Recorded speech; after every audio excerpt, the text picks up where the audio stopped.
ನಾದ ಮಂದಿರದ ವೇದದಿಂಚರದ ಮದುವೆ ಮಂಟಪದಲೇ ನಲಿದವು ಲಕ್ಷ ದಕ್ಷತೆ, ಪಡೆದವು ಧಾನ್ಯಧನ್ಯತೆ.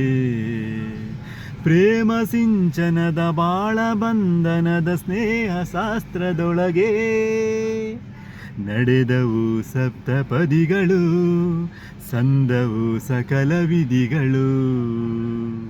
ಋತುವಿನ ಪಥದಲ್ಲಿ ಬಾಳ ರಥವಿದೆ, ಪಯಣವ ಸವೆಯಲು ಪ್ರೇಮ ಜೊತೆಗಿದೆ. ഇരുಳು ಸರಿದು ಬೆಳಕು ಹರಿದು, ಕನಸು ಮುಗಿದು ಮನಸ್ಸು ಜಿಗಿದು. ಸರಿಗಮಪ ಪದನಿಸ ಸಂಚಾರದಲ್ಲಿ ಮೇಘ ಬಂತು ಮೇಘ, ಮೇಘ ಬಂತು ಮೇಘ, ಮೇಘ ಕಲ್ಯಾಣ ಮೇಘ, ಯೋಗ ಯೋಗದ ಮೇಘ. Thank you.